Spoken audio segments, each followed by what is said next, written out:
Hello, welcome to Kim and Friends, where we laugh through the chaos, cry whenever the hell we feel like it, and always keep it real.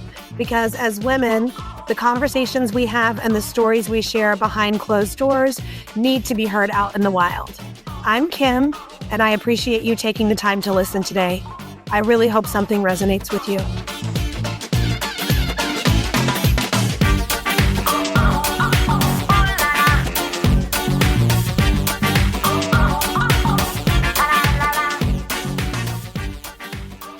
Hello, friends. I am here with Jenny in the studio, and I do have to say that her reputation precedes her here on Kim and Friends because I talk about Dr. Jenny almost as much as I talk about Bestie Claire. So I'm really excited that we have finally, after maybe 3 times of rescheduling, have been able to make this come to fruition. So Jenny is a mama to Willa and Gertie. She is also a pet mama to Clove, Ray, and Luna, which are her dogs, and Jenny, aka the Fat Cheeto, who is also her soulmate. She received her medical degree from St. Louis University. She's a primary care physician at a teaching hospital here in St. Louis, where she also holds the title of Associate Professor and Medicine Associate Division Chief. She specializes in preventative medicine, chronic disease management, and LGBTQIA+ health.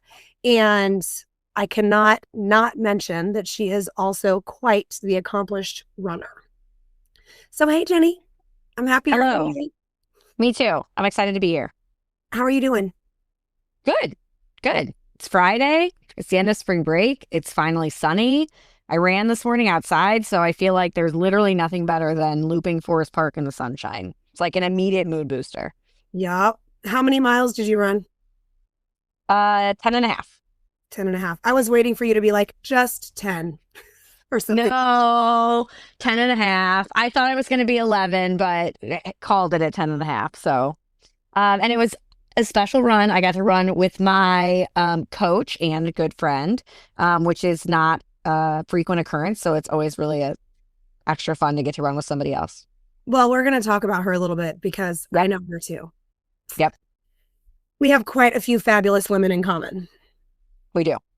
So I want to get into how we met. I want to discuss your running and your support team with all of that, with your prep. I'm going to pump you for all the medical advice you can give us, especially in regards to like peri and menopause and just sort of helping women navigate a system that doesn't necessarily feel like it's set up for us. And of course, we're going to tap into being girl moms, what that means to us. And you've agreed to open up a little bit about your divorce as well. But first, since I just mentioned that you work at a teaching hospital, I would love it if you could explain the difference between working with a provider at a teaching hospital as opposed to private practice and what the benefits might be from your perspective as a physician and then also as a patient. Sure. So when I think about teaching hospitals or academic medical centers, typically they are practices or hospitals or physician groups that are associated with a medical school. So when we talk about trainees or learners, that's typically medical students, so people who are in medical school. And then we will have residents and fellows, and those are people who have finished medical school.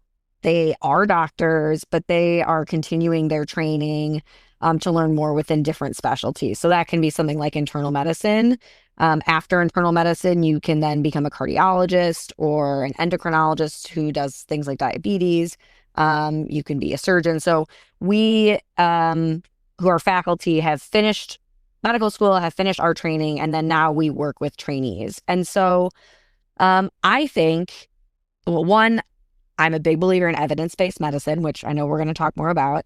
But one of the cool and challenging things about medicine is it is constantly changing. So we are constantly learning about new treatments. We are learning about things that we thought were really great, and maybe now there's something better, or maybe now that we've had something around for a long time, maybe it isn't as great as we thought.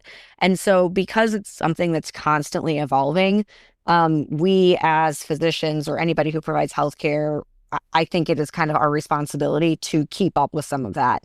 But that's a huge ask, right? So you go to work all day, and then are we supposed to spend all of our time reading? I think a lot of us do read a lot. I mean, there's podcasts, there's a lot of different ways to get information. But for me, one of the great things about working with learners is that they are learning right now what we know the best evidence and the best medicine is. And so there's all the reading that I do.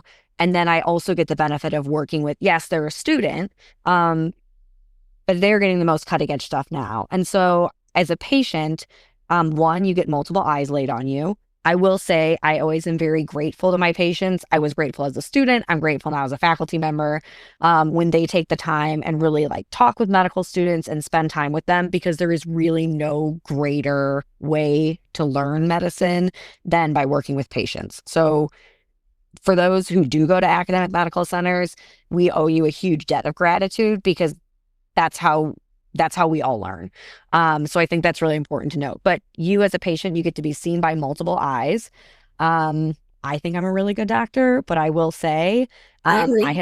I have students who will say like, "Hey, why are we doing this?" Or, "Oh, that guideline, I thought that guideline changed." And so for me, that's awesome, because that helps me make sure that I'm giving my patients the best, most up-to-date care that they can have.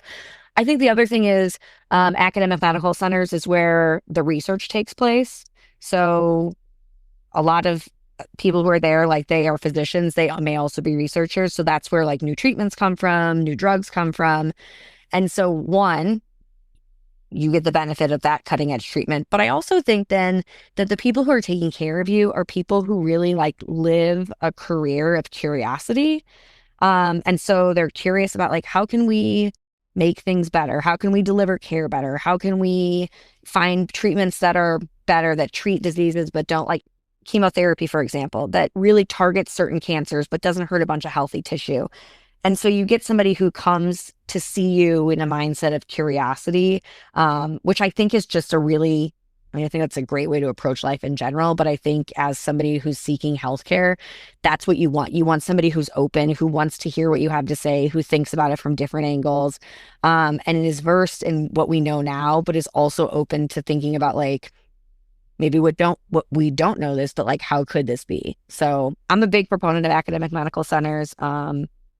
I get my healthcare at an academic medical center. My kids get their healthcare there. My family members do. So I think it's a really awesome place to work, to get care. And I just want to say, I really am grateful to everybody who comes there, because that is how we advance medicine and make healthcare better for everybody. Well, I'm sold. That was a really long answer. Sorry. No, that's great. That's great. It's working out well for me. We'll say that. And I, previous to being your patient, basically Scrubs, the show Scrubs was my only experience with an academic. I've not seen Scrubs, but I have heard it is one of the most accurate academic or medical shows. And I mean, I know The Pit, that's like a hot show now. Not 100% accurate, because they never are, but also like there's a lot of stuff in there that is pretty spot on. So I have heard that, especially with the new season out, they're saying that Scrubs is like lauded as the most accurate medical show. And then The Pit, we watched season 1, but we're waiting for all of season 2 to be out, because we made the mistake of starting it and then we had to like wait every week for the episode. And I'm no good. That show is very bingeable. It is very good in like 3 and 4 hour segments at a time. Yeah. Okay, let's talk about me and you. Let's tell everybody how we met. So I met Jenny at work, similar to Margaret. And I can't remember when you started coming there. You were going to a different studio and then you started coming to ours. Was it 2021 or 2022? I think it was 21. I'm pretty sure it was February of 21, so it was right around my birthday. Okay. So yeah, I'm pretty sure it was 21. Okay. And she's an early morninger, like Margaret. Yep. The 5, sometimes the 6:10, but I feel like you settled into a pretty regular 5 a.m. 5 a.m. Yeah. So tell me a little bit about your thoughts when we first met. So I always like to say, because I talk to a lot of women about this, about exercise, and I think there's a lot of different seasons in our lives that we go through with exercise and our health. And so I was athlete in high school. And then, I went to medical school, had kids. So I didn't really get back into exercising until my younger daughter was about 3.5.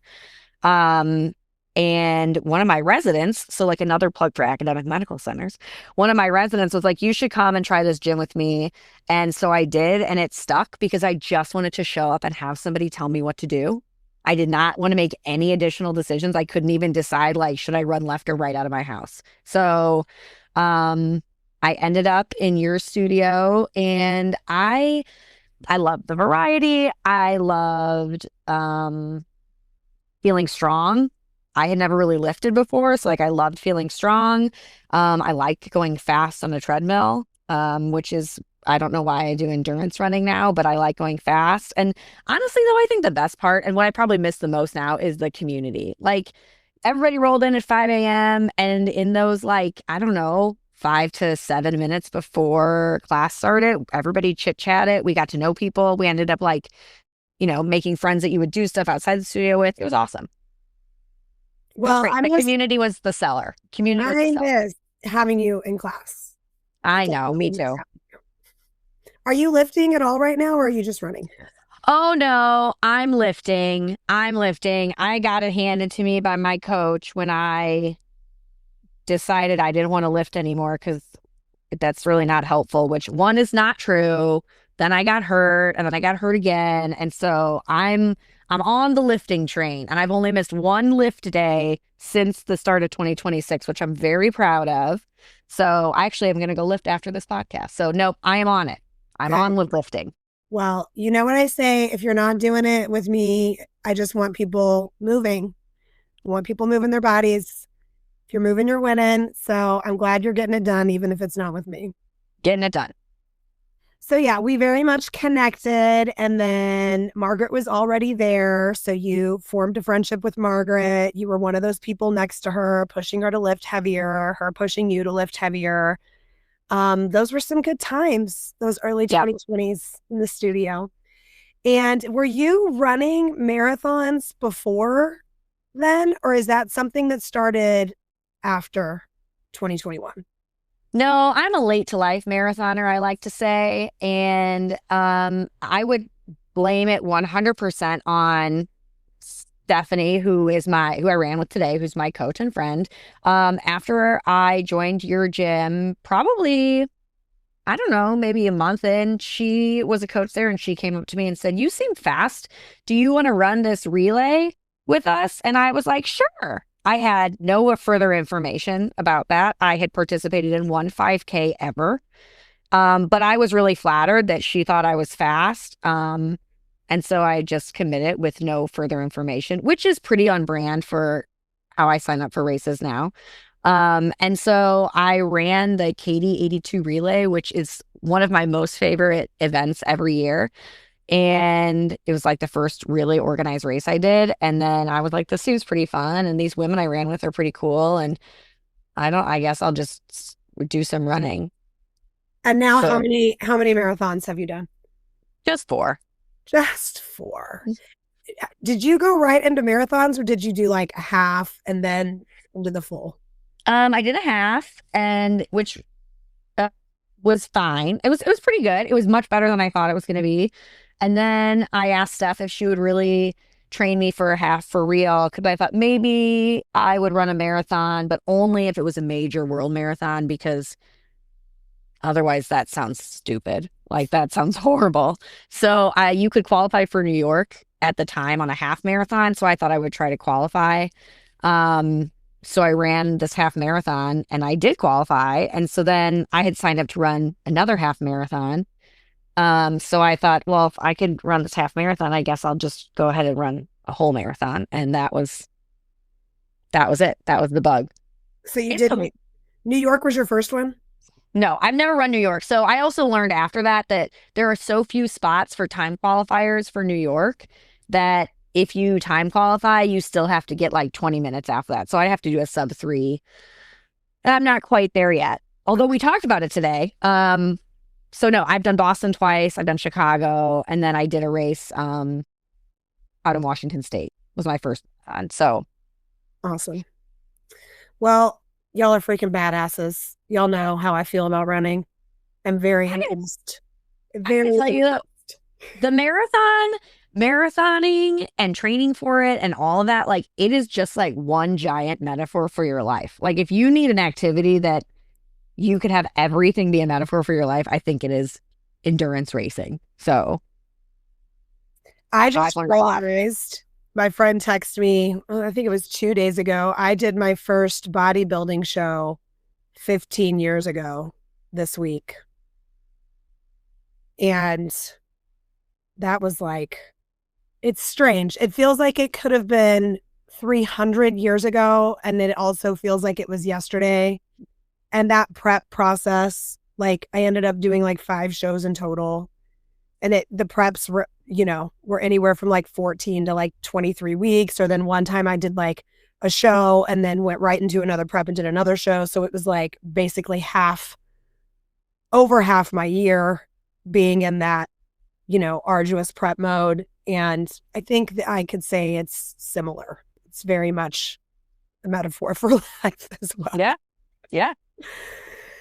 In my experience, not so positive. I know that running has been a much better positive outlet for you than bodybuilding was for me, but hot damn.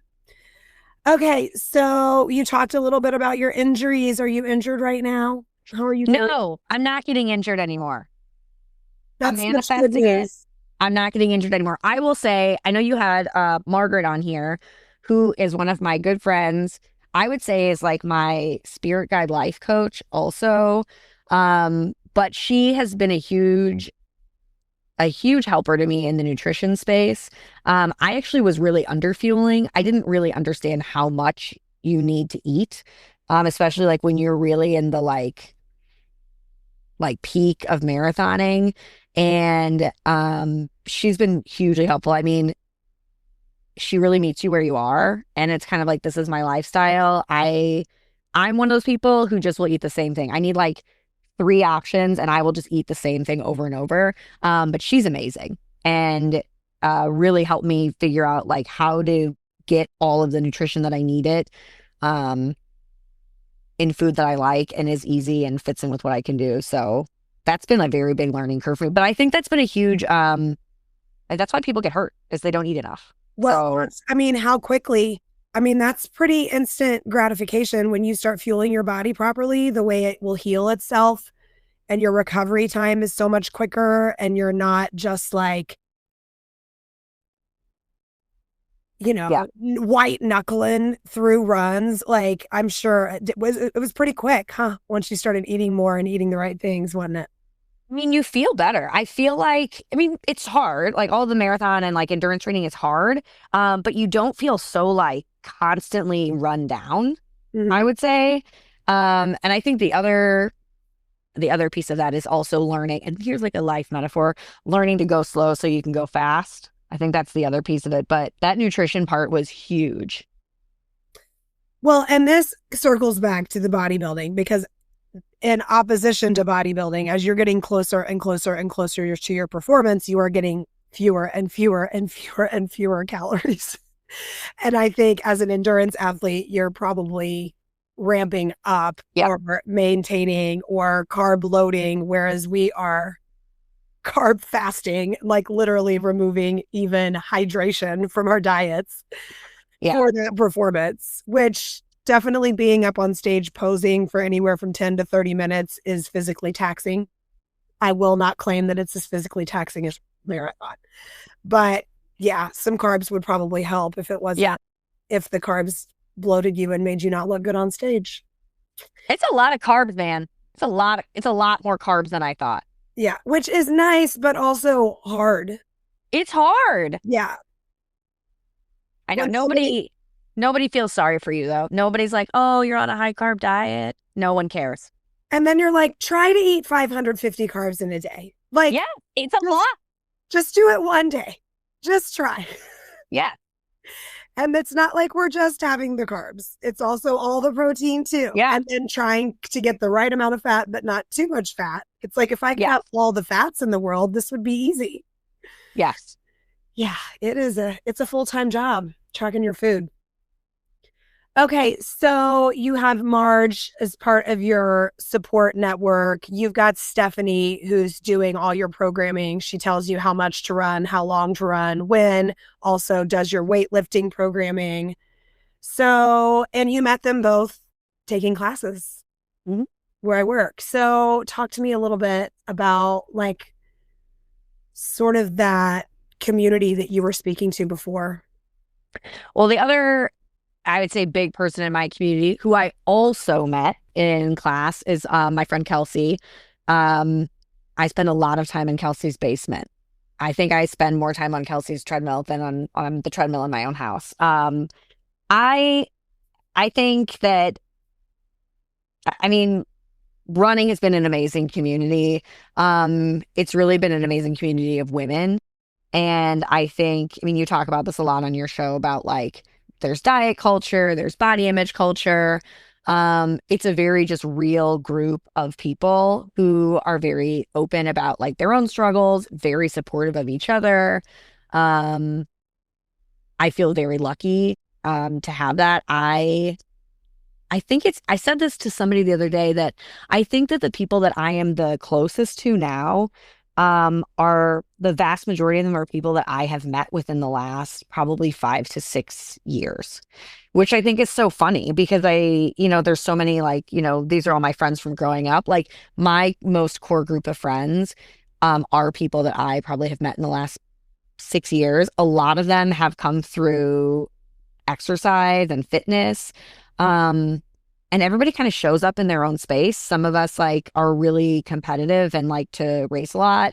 Some people just like to, you know, I don't know, go on a couple walks, which I think is awesome. And I shouldn't say just, but it really is everybody shows up who they are and their support for that. And I think that's really amazing. And I think one of the cool things to go back to running is how fast I run does not impact how fast you run. And like how great I do does not mean you need to do worse. So I think we all just can cheer each other on in a very real way. And I think as a mom of daughters, having this group of women that surrounds them who look different, who do different things is so wonderful that that's just like what their world is. Um, I feel very lucky to have that as a mom too. Well, you already know this about me, but I definitely see fitness and exercise as a vehicle for community and Yeah. just taking in this bigger picture of our wellness. And I think it's the antidote to diet culture. And it's the antidote to like this sort of like breaking away from this scarcity mindset. And like there is enough for all of us, and we can all be performing in our own lane, in our own way, bringing our own gifts, and it's not detracting from anyone else. And when we give a voice to those, things that shame us or things that stop us from doing things that are challenging, and we have a community of women that we can go, oh, shit, me too. Like, oh Mhm. my God, I feel that way too. It takes the shame away. It just Yeah. dispels it. And like, we don't have to operate in these communities of like competitiveness with each other Right. and lose our own competitiveness. We don't have to, feel ashamed that we, fell off of our diet or can't stick to our diet, or, we can share openly and honestly. And it's not just about exercise and nutrition as a way to look a certain way in the world. It's like a way to show up in your life more fully and heal your mind and heal your heart and give you access to so much support, so Yeah. much support. So, yeah, I hear you there. definitely hear you there. Okay, so let's pivot back to some doctoring. Okay. So I had already known you for a few years. You had helped me with some medical advice here and there. But in 2024, it was before 2024. I had already seen like my old primary about like extreme PMS symptoms and extreme fatigue. He put me on Ritalin. I took Ritalin for like 3 days and I thought I was going to have a heart attack. It was not the answer. I was, having really bad bleeding. My OB recommended an ablation. That was fantastic. Still see that OB, fantastic recommendation. I don't know why it's not more readily offered to women that are done having children. But I'm not a doctor. But I just know I'm always like, well, why don't you get an ablation? Have you asked your doctor about ablation? And then then around 2024, the things like the extreme fatigue, not being able to sleep was getting worse and worse. I started having like really bad, like night sweats and even like night terrors. I was getting weird belly fat. My joint pain was insane. And like nothing had changed. Like I'm not super regimented with my nutrition, but I'm eat sort of the same things. And nothing had really changed with my nutrition. My exercise regimen's been the same for a decade. I'm not really trying to gain or lose weight, but I'd just been sort of maintaining for quite a while. And all of that shifted. I was putting on belly weight. I was having like elbow pain. I was having ringing in my ears. I was having itching in my ears. And I came to you because that was around the same time that there had been a huge ramp up in sort of revisiting this women's health initiative trial from the early 90s. And I think a lot of us middle-aged women were getting bombarded with podcast episodes and like new, not just influencers, but doctors who were infiltrating the influencer space to sort of talk about how hormone replacement had kind of gotten a bad rap for 30 years. And it might be time to revisit that. So I came to you and you were really helpful in that space. And I did start hormone replacement and have been on it for about a year and a half, like a low dose estrogen patch and progesterone. And it has been, like they've already heard me say on here, life-changing. So I'm wondering if you can just talk a little bit about that study, that Women's Health Initiative trial from the 90s and sort of how that got conflated and misconstrued. Yeah. So I will say, I don't think it's going to come as a shock to anybody that there's not a lot of research in this aspect of women's health. Perimenopause is not something that we like talked about. We knew what it was when I was in med school, which was not that long ago. But this is something that has really been in the cultural milieu a lot. I think a lot of it is that there is social media. And I think a very positive thing is that women do talk about what they're experiencing. And I think, which is great. Because I think in a lot of different areas, women just kind of suffer in silence, or like what I'm experiencing just like is what it is. Sometimes that's true. A lot of times it's not. And so I think it's great that women are starting to talk to each other.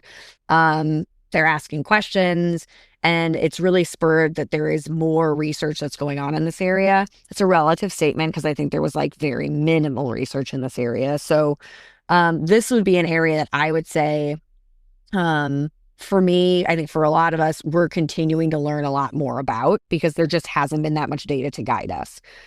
So the Women's Health Initiative, as a study, if you go back and look at it, at some of its limitations, one of the big limitations is the average age of the women in this study were in their early 60s. And so when we talk about women in perimenopause, I mean, we're talking about women in their 40s. And then this study was about women in menopause. And so a lot of times, like, that may be early menopause in your 50s. These women, again, were older. And so in their early 60s, typically menopause is done. So menopause is defined as you haven't had a period for a year. So a lot of these women were past, and like I would say like a bit past where their menopause started. And so when they talk about some of the things the study brought up is heart disease. That's a big one. Breast cancer is another one. I mean, when you look at as any people get older, men and women, we know their risk of heart disease goes up. So when you're talking about somebody who is 63 versus 53, there's going to be, whether you're on estrogen or not, a difference in your risk of heart disease. So that's one limitation, is that these people in the study were older. The women in the study were older. They also used, the type of estrogen they used was a conjugated equine estrogen. We don't really use that too much now. Most of the estrogen that we use now is a synthetic estrogen that's derived from plants. And so it's just a different hormone, a different type of estrogen that was used then versus now. So it's hard to extrapolate these findings to younger women. The hormone they used was different. So like you said, you're on a patch. So the way a patch is metabolized, that hormones metabolized versus oral is different. So that also changes what the side effect profile looks like. It changes like your risk of blood clots. They're higher when you take something orally than if you take a patch. And then they also talked a lot about relative risk rather than absolute risk. And I don't want to have a statistics lesson here.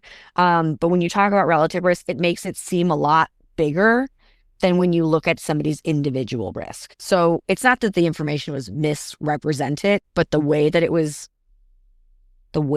represented makes it sound a lot scarier for the kind of day-to-day person. So I mean, the study was not bad. I think just like with all studies, you have to look at it in the context of who are we talking about, what was given, and then how do we extrapolate that to what we know now. So the medication is a lot different than it was then.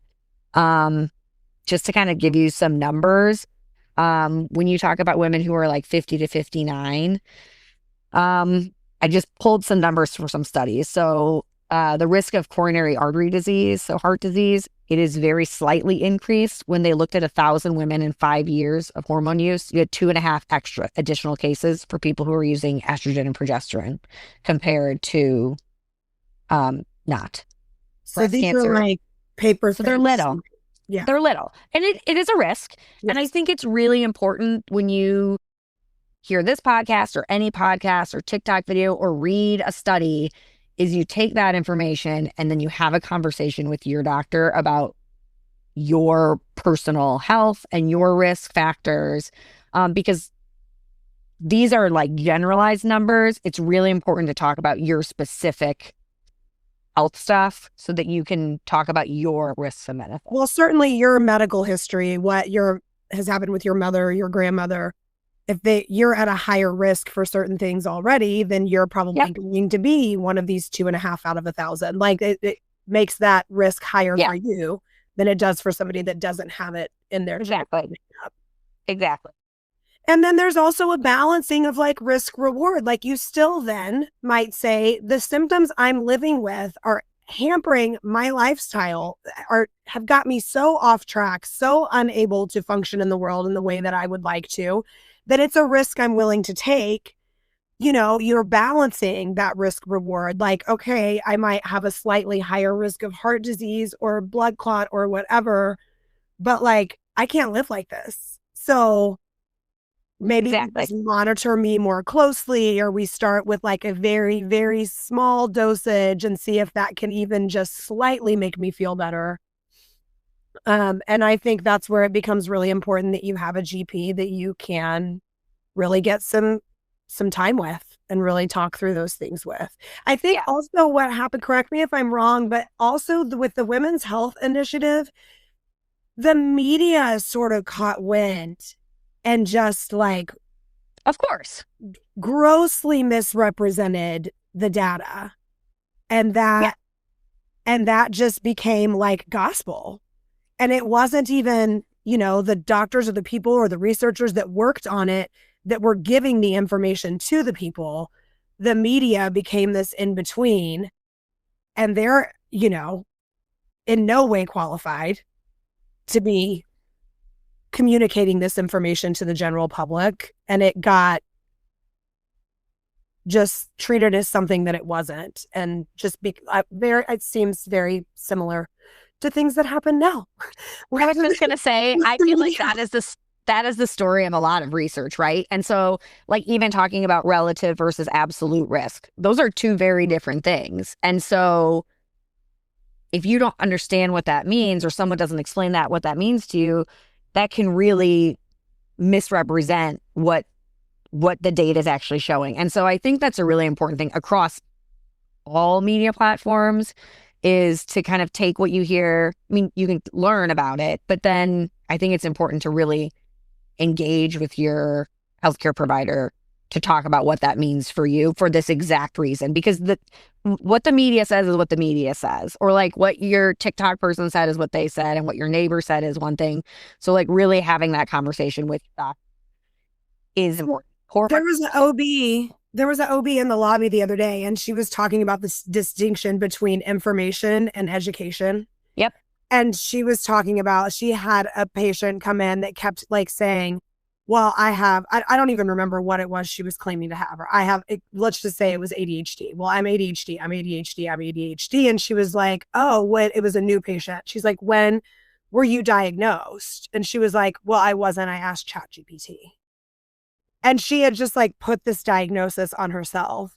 So I think what you're saying about like bring the information to a medical professional that you trust. Yeah. And it's not like it's bad to do your own research or to find your own information.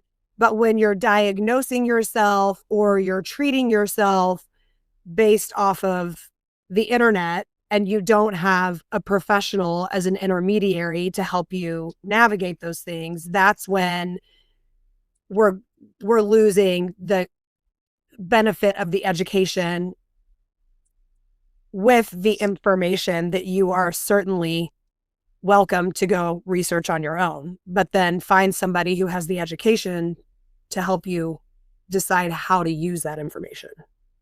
Yep. Yeah, I totally agree with that. Can I share some of my thoughts on that? That's exactly where I want to go. I want to understand more, like, because women will be like, well, I didn't respond to birth control well at all, so I really don't want to do an estrogen patch. And those two don't really go together. And I know you specifically told me, like, don't go get a pellet.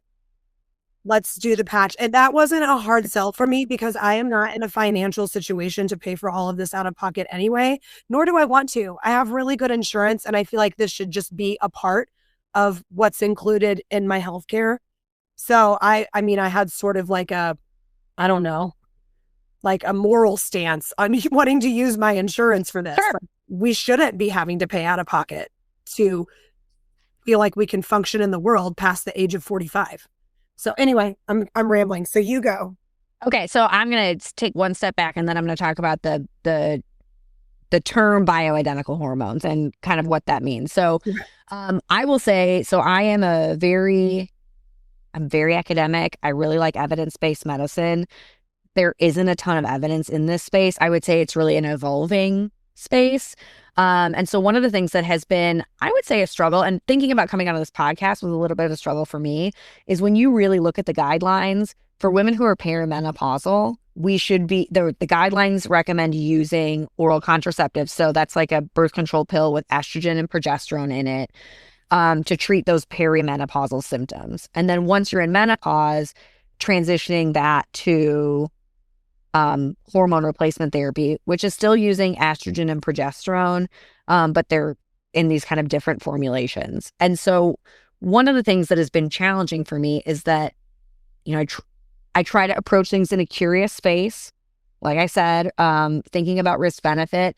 And I have seen anecdotally, personally, with my patients, that there are a number of perimenopausal women that do that little bit of extra estrogen that you're getting from a patch or from a pill, that's less than you would get in a birth control pill, really does make an improvement in their lives.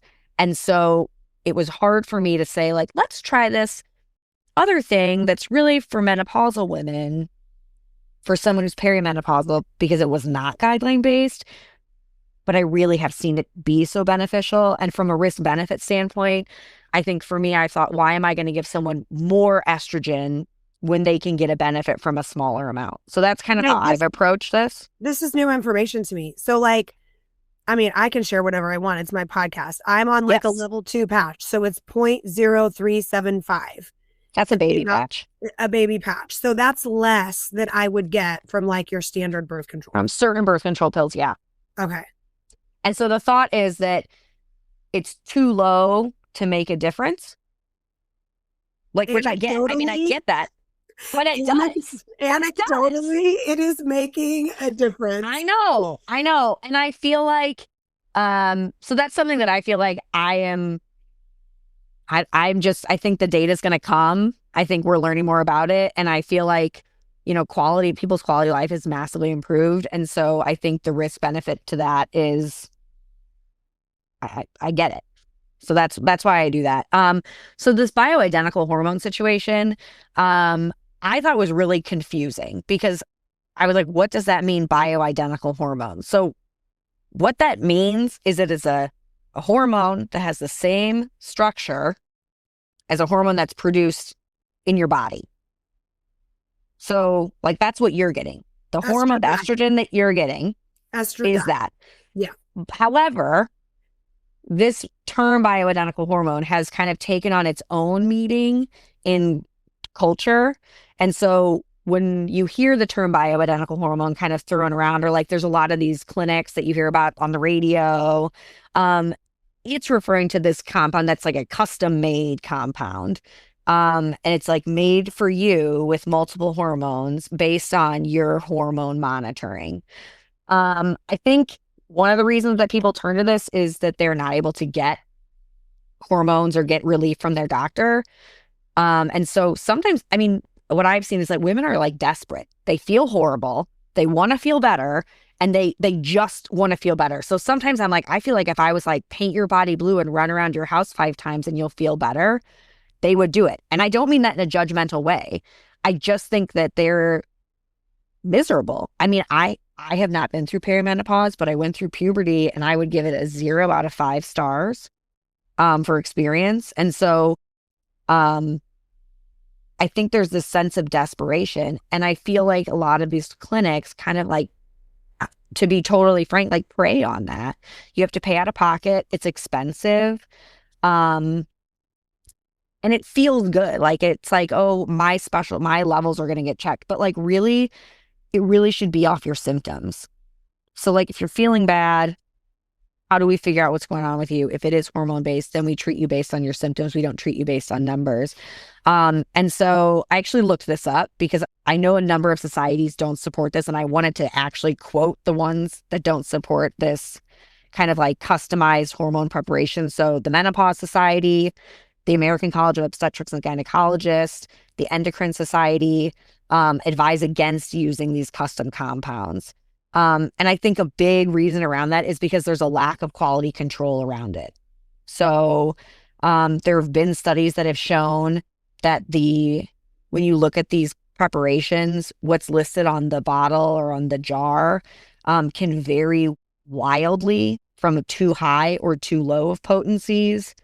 There's no trials that show that these like custom compounds are better or even equal to the regulated medications we have.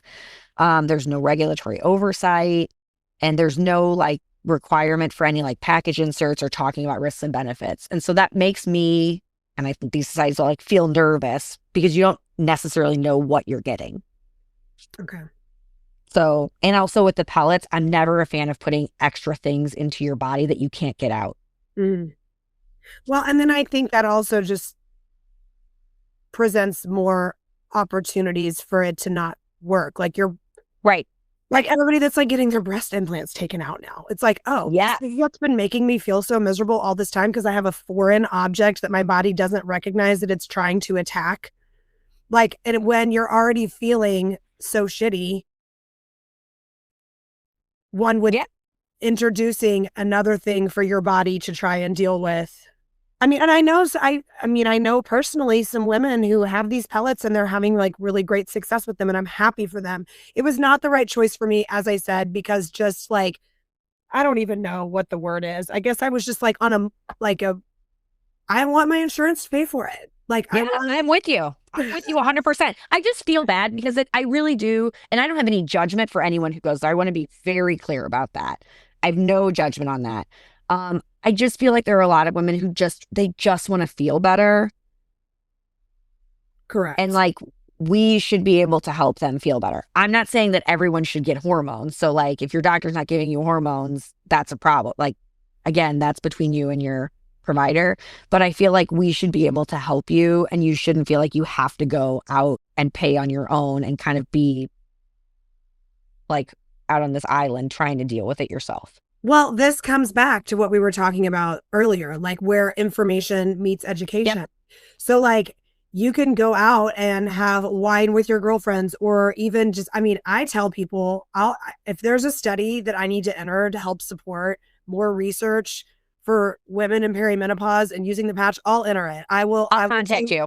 I will do whatever I can to get this information out. And I am not a doctor, but I mean, like you just told me, I spoke to a woman recently that's like, well, hormone replacement isn't an option for me because I was on birth control when I was like 22 and there was like a cluster of blood clots in my leg.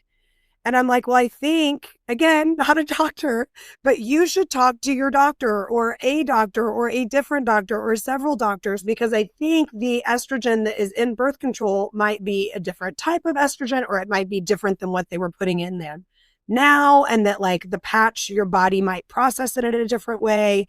I'm like, just, I don't know. I don't know if you would be a candidate for it, but I mean, I'm out there telling everybody. I talked to a woman this morning. She's like, I'm 45. I'm gaining weight. I'm working out the same amount I always have been. And I'm like, here I am again, like a broken record. Like, I don't know if you should be on hormone replacement or not, but it's worth a conversation with your doctor. And she's like, well, should I just have them run blood work? And I'm like, well, my doctor No. told me we're diagnosing off of symptoms, because your estrogen can be all over the place from like one day to the next. So what are we doing? Like running blood work every day to see like what your levels look like from day to day. And also, like, my daughter at 45 might feel fine at the amount of estrogen in her body that I have right now, but I have that amount of estrogen and I don't feel fine.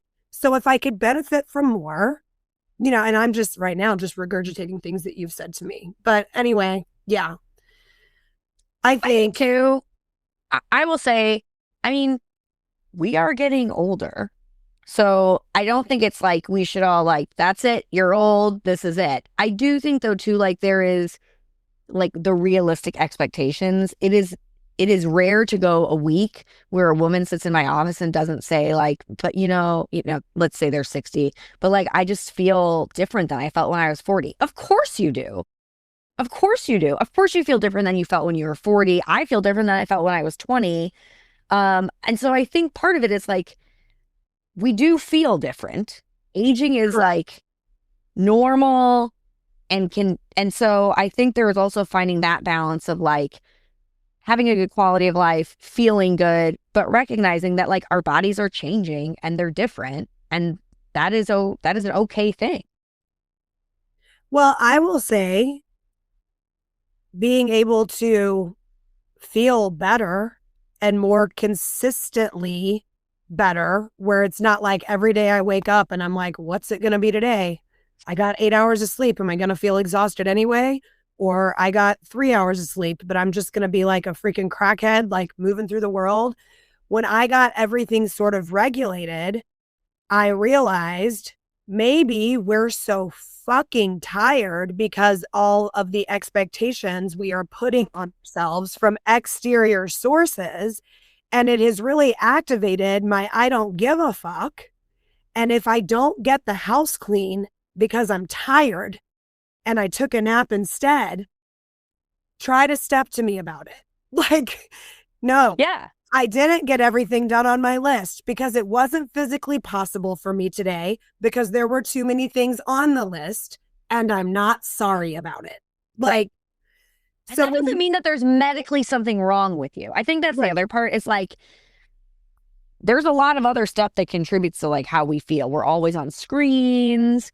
You know, our brains don't ever turn off. We're trying to do 600 things. Like, I can check my email and pick up my dogs from the groomer and like do my Amazon return all at the same time. Why do I need to do all three things at once? Right.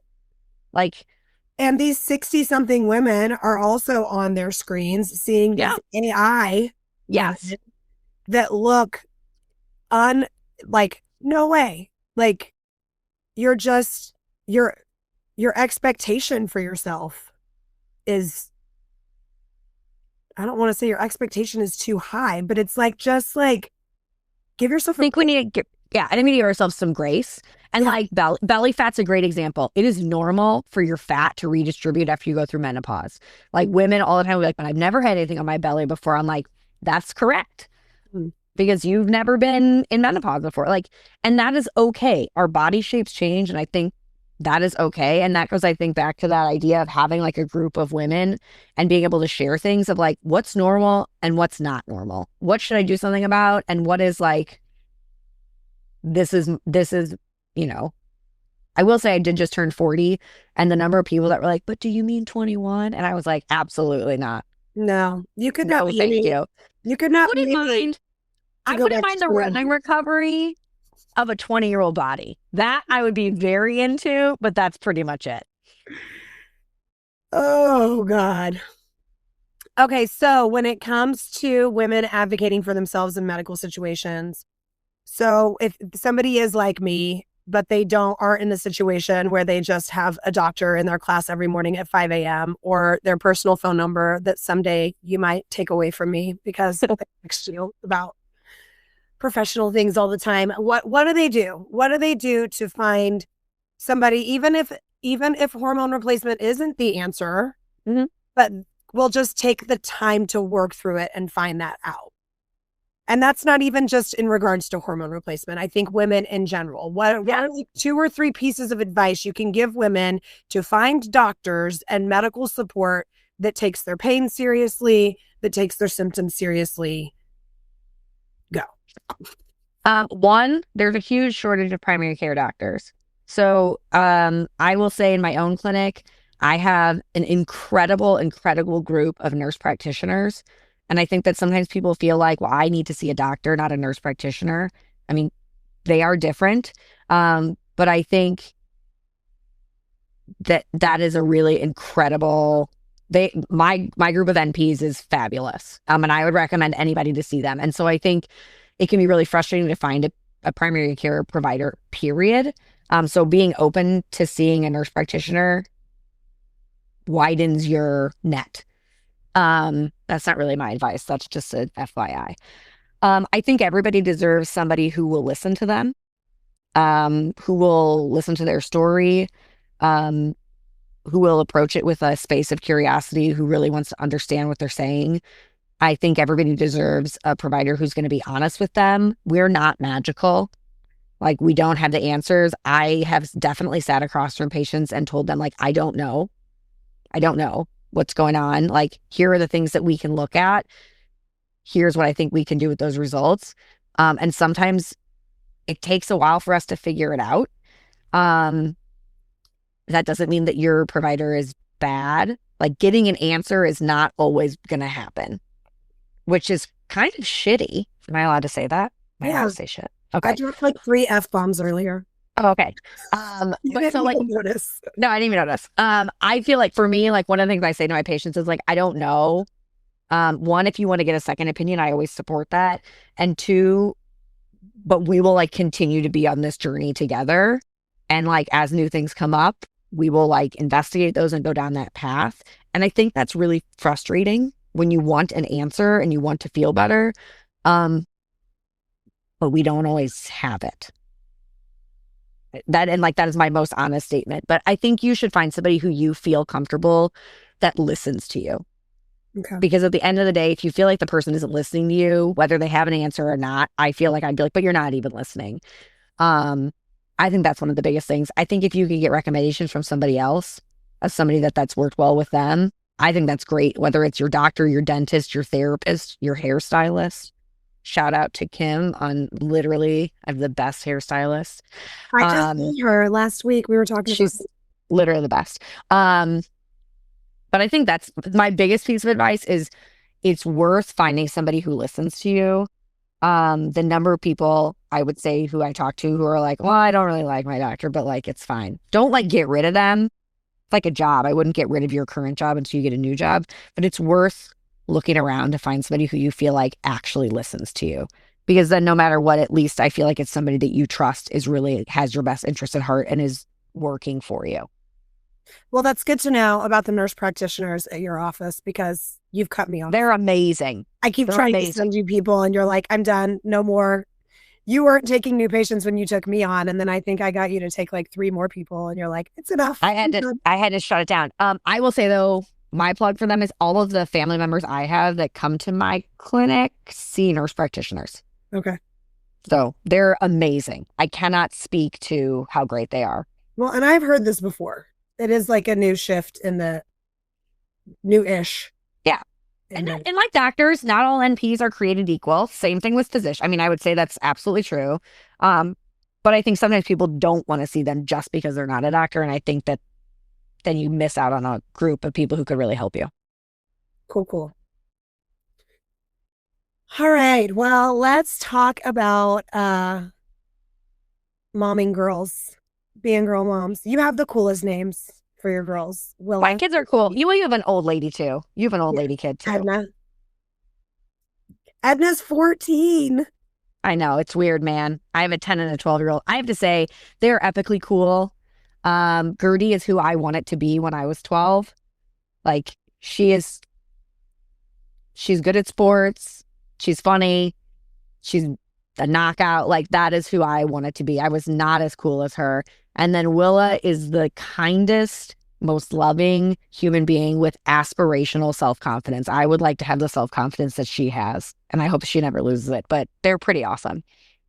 Well, and would you say, like, as a woman in the medical industry, raising girls, I mean, I would just like it if you could talk a little bit how you're like just personally invested in sort of shifting this landscape for medical care for women. Like when you're seeing your daughters coming up, like, I mean, I think the shift is happening, but it's undeniable that like historically our pain has not been taken as seriously.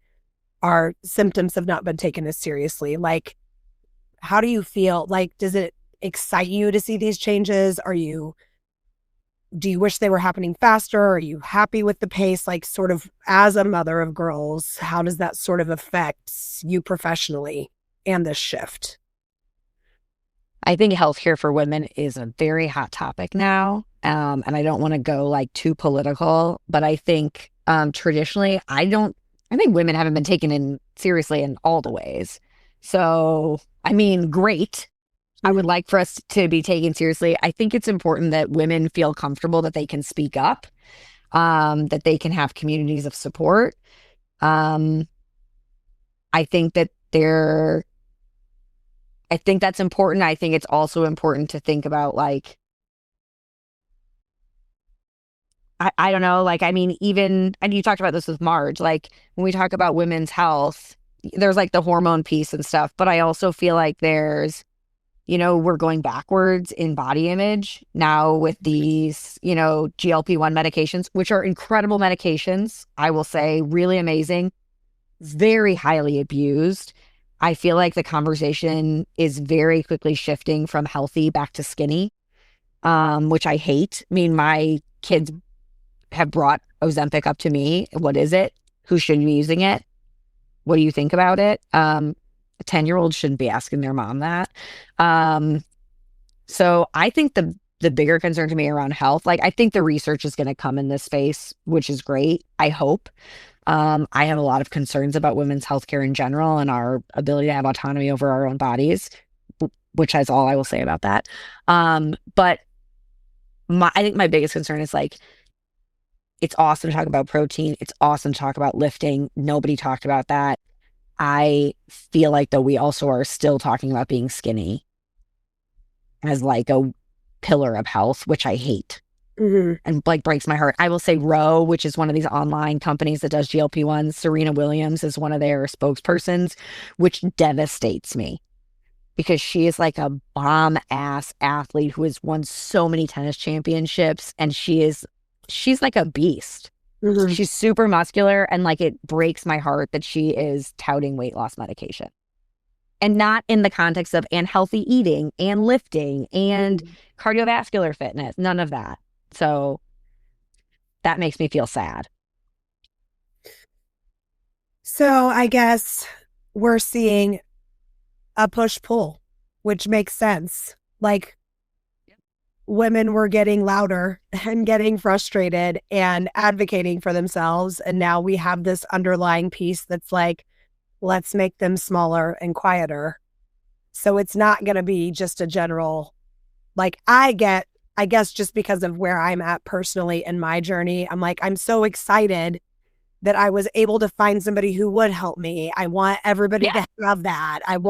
And it feels like such a positive thing in my life that, yeah, there's always going to be that counterbalance where it's going to try to be shut down. And I would say too, just because you don't get what you want from your doctor doesn't mean, it can mean, but it doesn't always mean that like that's wrong. I think sometimes that gets misconstrued too. Does that make sense? Absolutely. And I think that's another piece of this. Like, I think there's a lot of people that are paying out of pocket that are getting really, really great quality medical care. And I commend you, and I'm happy that you have that option.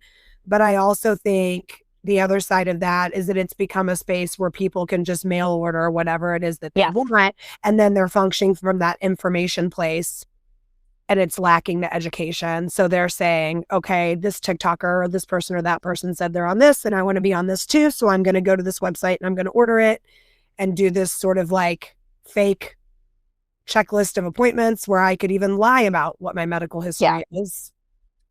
I mean, I guess you can lie to your doctor about your medical history too, but anyway, yeah, I definitely see what you're saying. And yeah, it's not about just going to your doctor to be like, this is what I want and getting it. Correct. You have to open up the space for them to say, I understand that's what you want. Here's the reasons why I think this option's better.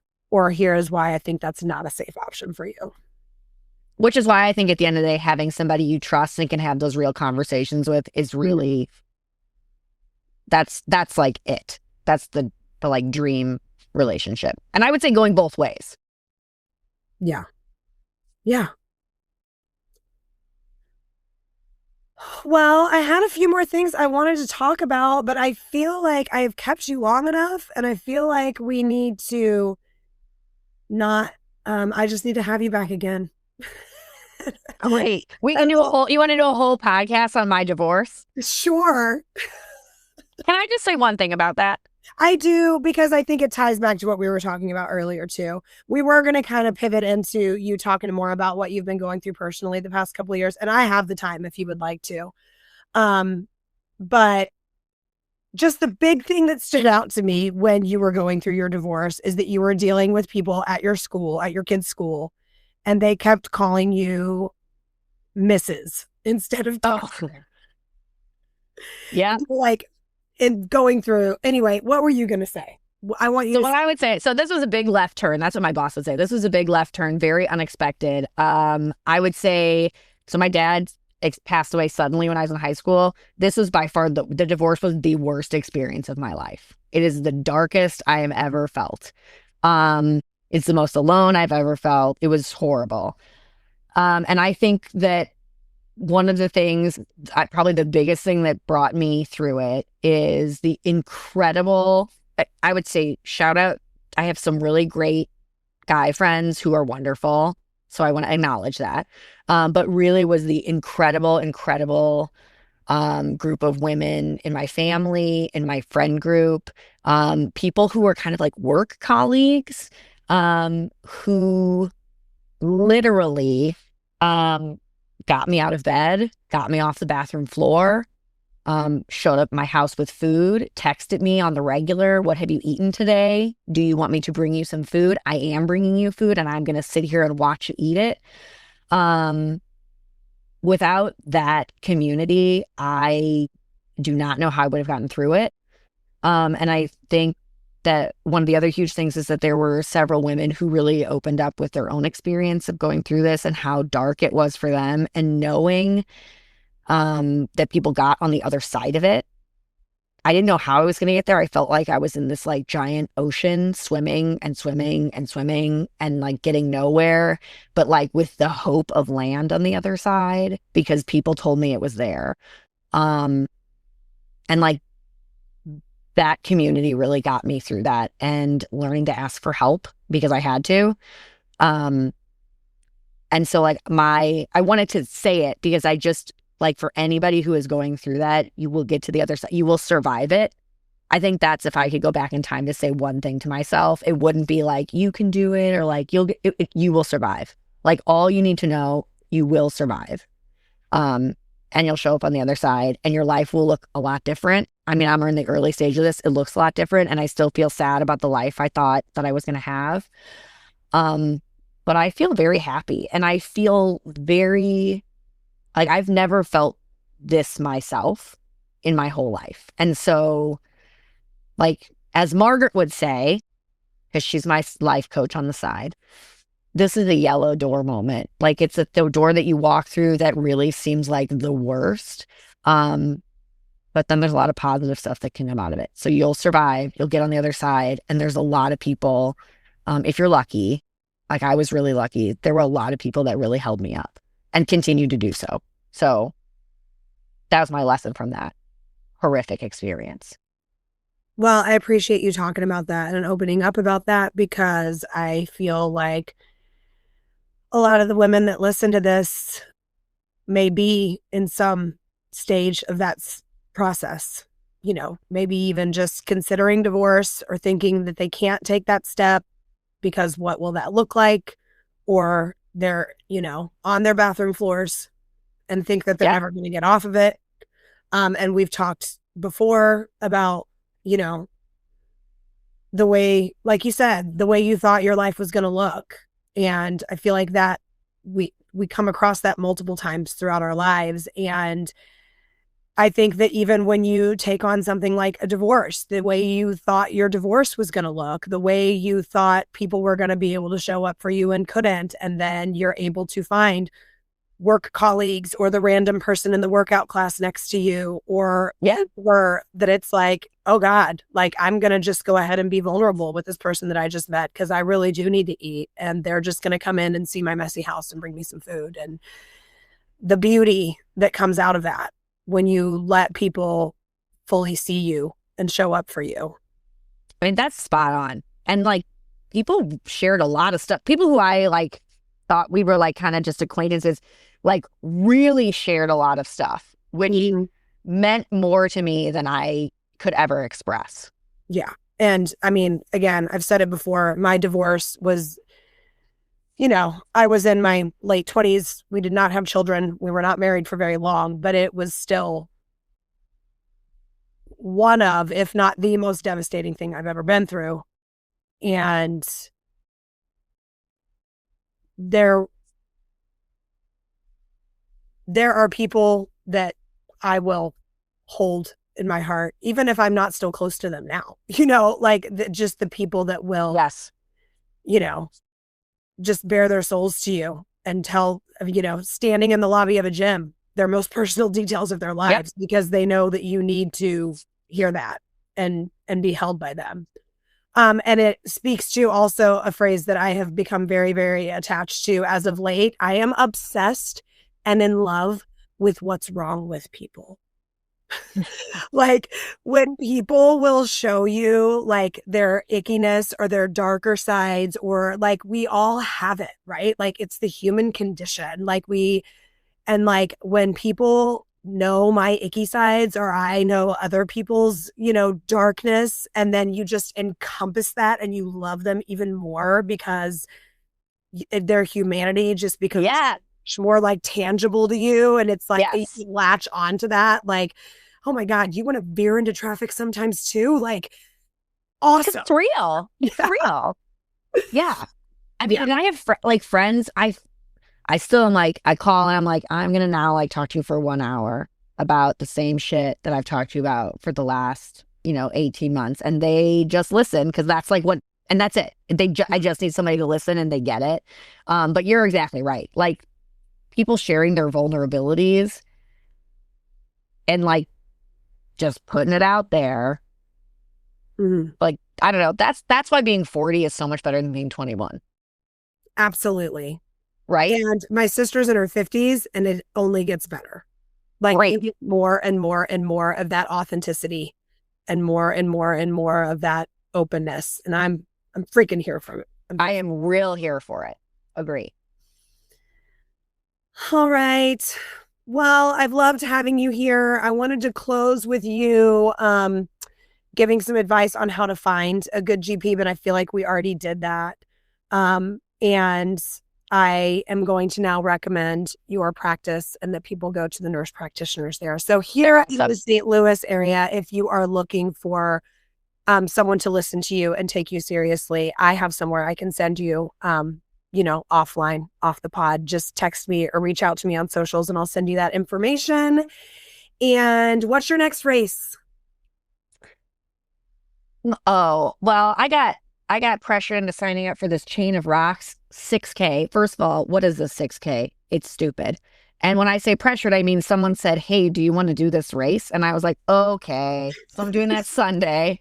Then I'm doing Go on April 11th, which is so fun because it's like the city of St. Louis race. So like there's so many people that come out there. And then I would say my next like race that I'm training for is I'm doing the mini Indy half marathon first weekend of May.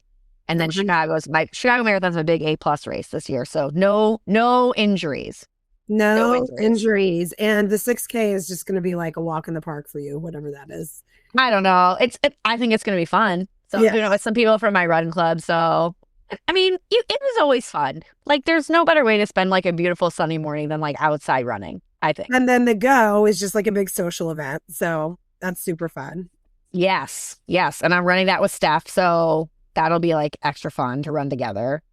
I mean, I pretty much signed up for anything that's and with a t-shirt that I don't wear and definitely, with a medal. So it's a really low bar. You got to get that medal as long as there's a medal. And a free t-shirt. Like there's what else is there? All right. Well, when things kind of settle down and you can come take a class with me, I'd love to see you. Sounds good. And then otherwise, I guess I'll see you at my my next yearly. I'll just wait for your text. I'll wait for your text. Okay. That may be about me or my child or my friend. Whatever. Take your time. You can get back to me whenever. But if you could give me this medical advice via text, that would be great. All right. Well, I love you so much. Best of luck on all your next races and have a wonderful sunny weekend here in St. Louis. Thanks for having me.